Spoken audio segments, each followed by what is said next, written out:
Hello, আমি আরিয়ান। সবাইকে ঈদ মোবারক এবং ঈদের অনেক অনেক শুভেচ্ছা। তাণ্ডব সিনেমাটা দেখলাম, কেমন কি লাগলো সেটাই শেয়ার করবো এই ভিডিওতে। তার আগে চ্যানেলটা সাবস্ক্রাইব করতে হবে। আপনি দেখুন, আপনি এখনো আমার এই চ্যানেলটা সাবস্ক্রাইব করেননি, সো প্লিজ সাবস্ক্রাইব। তাণ্ডব কেমন লাগলো এই সিনেমাটা? আমাদের যে এক্সপেকটেশন, যেহেতু ডিরেক্টর রায়হান রাফি, যেখানে মেগাস্টার শাকিব খান, এত এত কাস্টিং, সো আমাদের যে ধারণা, আমাদের যে এক্সপেকটেশন, সেটা কতটা ফুলফিল করতে পেরেছে তাহলে বলতে হবে ব্লকবাস্টার। আই থিঙ্ক আমার ফেসিয়াল এক্সপ্রেশন দেখেই বুঝতে পারতেছেন যে আমার কাছে সিনেমাটা কেমন লেগেছে। প্রথমে আসি এটার গল্প নিয়ে। দেখেন, মেকার্সরা যেহেতু এই গল্পটা সম্পর্কে খুব বেশি একটা আইডিয়া দেয়নি বা তারা জানাতে চায়নি, সো আমিও এটার গল্প নিয়ে খুব বেশি কিছু বলতে চাচ্ছি না। জাস্ট টিজার দেখে আমরা যে আইডিয়াটা করেছিলাম যে এটা একটা হস্টেজ থ্রিলার, এখানে শাকিব খানের যে ক্যারেক্টারটা স্বাধীন, সে তার টিম নিয়ে একটা টিভি চ্যানেলের উপর অ্যাটাক করে,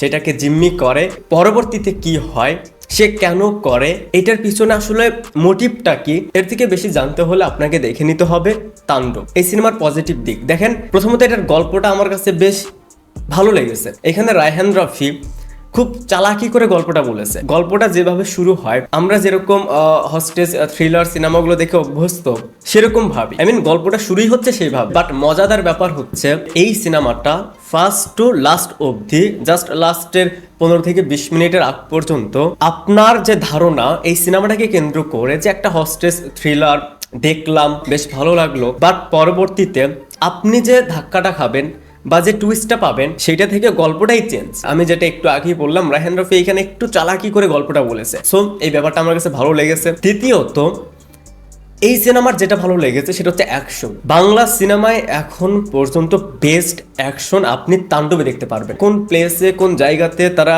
কিরকম অ্যাকশন দেখিয়েছে সেটা তো ডিটেলসে বলতে পারবো না, বাট অনেস্টলি এই সিনেমার অ্যাকশন দেখার পর আপনার কাছে এটা ফিল হবে, আমরা যেরকম অলওয়েজ অভিযোগ করি যে বাংলা সিনেমার অ্যাকশন ভালো হয় না, এটা সত্য, ভালো হয় না। বাট এই সিনেমায় এমন কিছু অ্যাকশন সিকোয়েন্স রয়েছে, একটা লং টাইম অ্যাকশন সিকোয়েন্স রয়েছে, সেটা জাস্ট দারুণ। এক কথায় বললে, তাণ্ডবে আপনি যে অ্যাকশনটা দেখতে পারবেন সেটা বাংলা সিনেমায় এখন পর্যন্ত সেরা। এরপর যেটা সবচেয়ে বেশি পজিটিভ, তিনি আর কেউ নন, তিনি হচ্ছে শাকিব খান। তাকে নিয়ে বলতেই হবে, তাকে নিয়ে না বললেই নয়। কি পারফরমেন্স! আমরা এর আগের অনেক রিভিউতেও বলেছি যে শাকিব খানের সবচেয়ে কমফোর্ট জোন আমার কাছে যেটা মনে হয়, যে সে এই যে ম্যাডনেস, এই যে সাইকো, লাইক এই টাইপের একটা সোয়াগ থাকবে, একটা অ্যাটিটিউড থাকবে। এই ধরনের ক্যারেক্টারগুলো শাকিব খান যেভাবে প্লে করে, সেইটা শাকিব খান ছাড়া আমার মনে হয় না যে দুই বাংলায় কেউ সেটা ম্যাচ করতে পারবে। একটা সিন রয়েছে যেখানে শাকিব খান তার বাবার সাথে কথা বলছে, সেই টাইমের কনভারসেশনটা দারুণ লাগে। সো আমি আপনাদেরকে এতটুকু কনফার্ম করতে পারি যে আপনারা তাকে প্রিয়তমায়,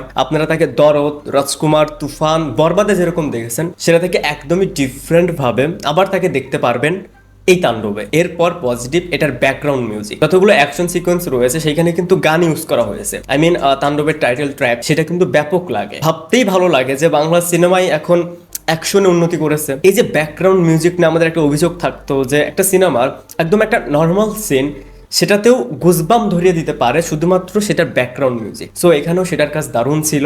এরপর টেকনিক্যালি এদিক থেকেও সিনেমাটা এগিয়ে থাকবে, যদিও পুরো সিনেমাটা বাংলাদেশে শ্যুট করা, কিছু সিন বাইরে হয়তো করেছে, বাট বাংলাদেশে শ্যুট করেছে, এফডিসিতে শ্যুট করেছে, বাট এটার যে আউটপুট সেটা কিন্তু প্রশংসা ডিজার্ভ করে। এরপর এখানে আরও যারা পারফর্ম করেছে, আফজাল হোসেন, জয়া আহসান, তারা তাদের প্রত্যেকের জায়গায় নিজেদের সেরাটা দিয়েছে। And last cameo, K cameo দিয়েছে, কে দেয়নি, এটা নিয়ে আপাতত আমি এই ভিডিওতে কোনো কিছু বলতে চাচ্ছি না, কারণ এটা হচ্ছে ফার্স্ট রিভিউ তাণ্ডবের। সো আপাতত পরবর্তী ভিডিওতে হয়তো এটা নিয়ে আলোচনা করবো, বাট এই রিভিউতে আমি এটা নিয়ে কোনো কথাই বলতে চাচ্ছি না। এরপর যেটা আমার কাছে খুব একটা ভালো লাগেনি, ওকে ওকে লেগেছে, সেটা হচ্ছে সাবিলা নূর। দেখেন, সাবিলা নূরের স্ক্রিন টাইম খুবই কম, তাকে যতটুকু সময় রাখে, যে শাকিব খানের সাথে স্ক্রিনে দেখতে খুব বেশি ভালো লেগেছে আমি সেটা বলবো না, এটা জাস্ট ওকেও। ওভারঅল বললে তাণ্ডব বেশ ভালো একটা সিনেমা। আপনারা সিনেমা হলে গিয়ে দেখুন, এটাতে খুব বেশি বোর হওয়ার চান্স নেই, কারণ স্ক্রিনে যেহেতু পুরো সিনেমা জুড়ে শাকিব খান, তার ক্যারিসমেটিক পারফরমেন্স, তার লুকস, এটা আপনাকে স্ক্রিনে ধরে রাখবে। রিভিউটা দেখার জন্য অসংখ্য ধন্যবাদ। আবারও বলছি, চ্যানেলটা যদি এখনো সাবস্ক্রাইব না করে থাকেন তাহলে প্লিজ সাবস্ক্রাইব। বাই।